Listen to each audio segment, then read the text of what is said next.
important to pre-plan, especially for landscape, because a lot deals with light, a lot deals with what you're actually shooting, but most of it is time of day.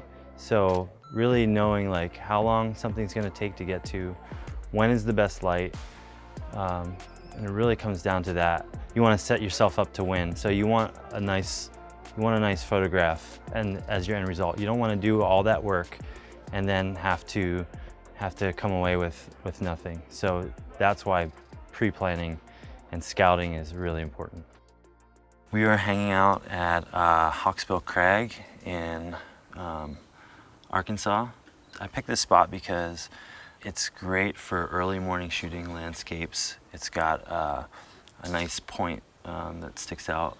We have some campers out there on it, and so it adds for a nice subject for our landscape. So plugging people into landscapes is sometimes adds some really good scale.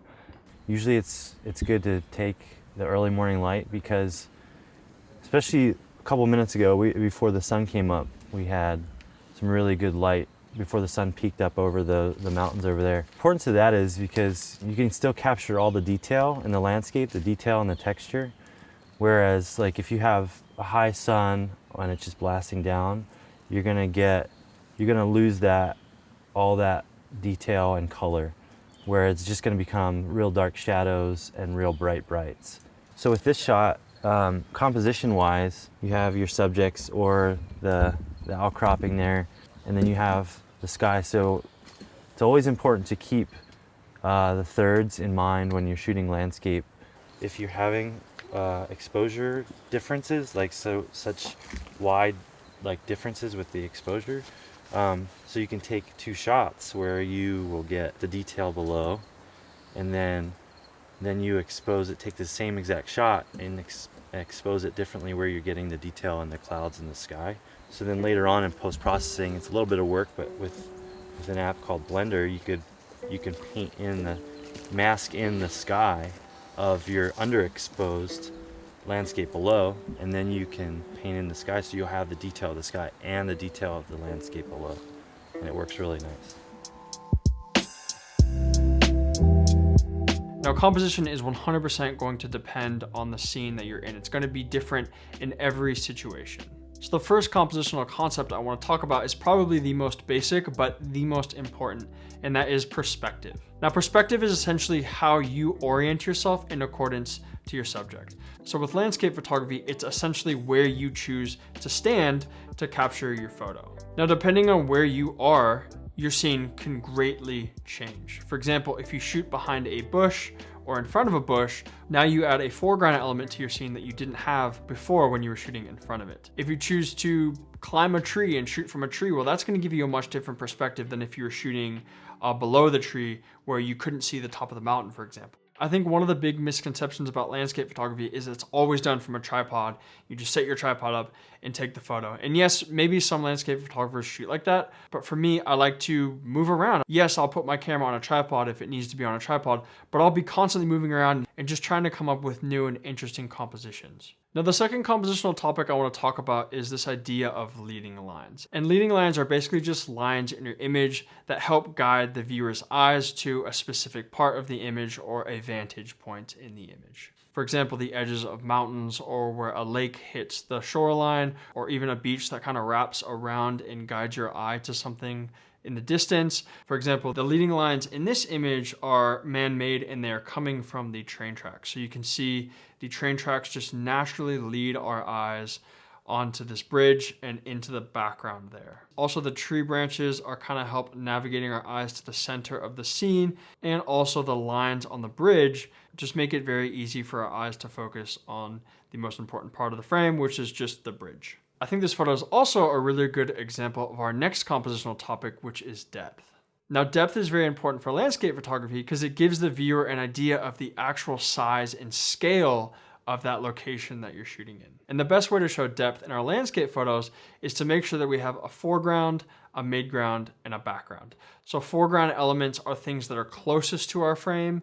The midground is basically just the middle of our frame, and the background is something that's further away from the frame, like maybe some mountains in the background. Now you can easily add depth into your scene by just stepping behind something. For example, if there's a bush nearby you, you can step behind that bush and you can use that as a foreground element to just better show depth in your scene. Now, the last compositional topic I want to discuss is this idea of the rule of thirds.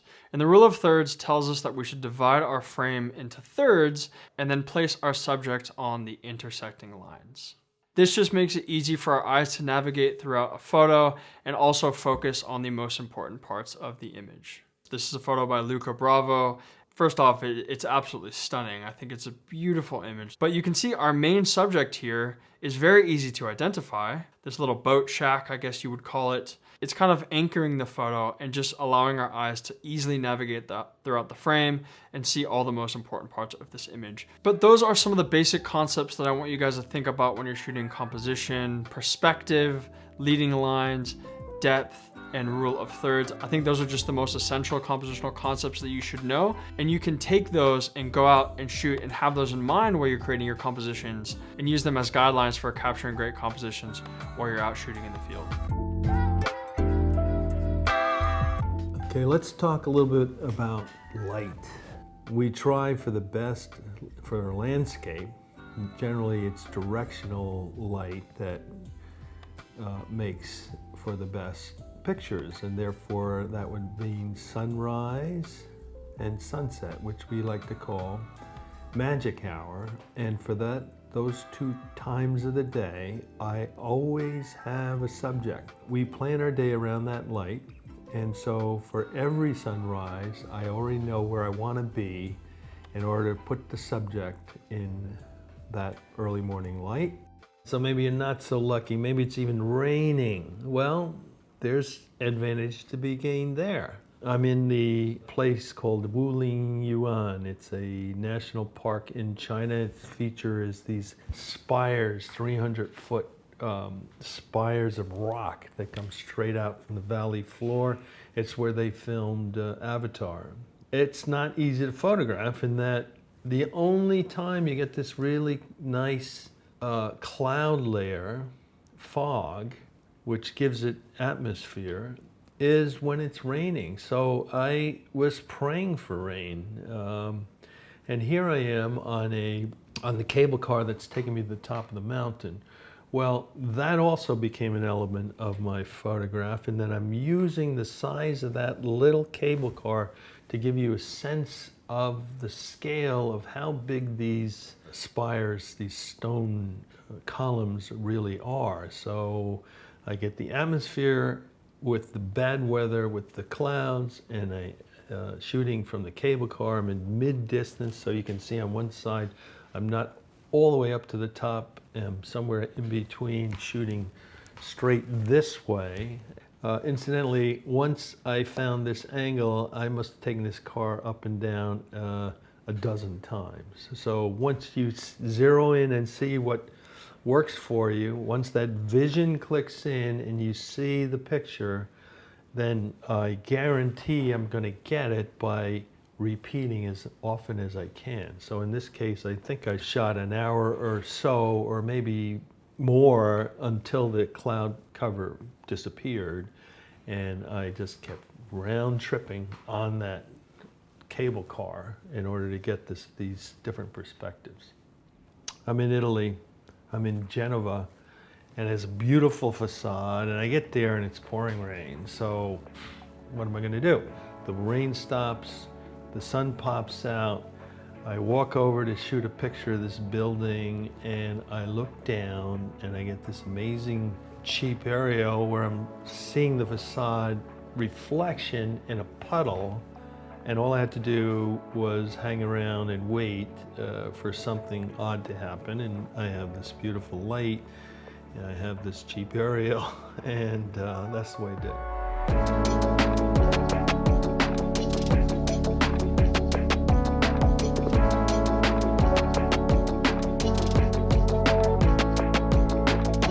Thanks for watching. If you enjoyed this video, feel free to like and subscribe to stay up to date on all of our latest videos.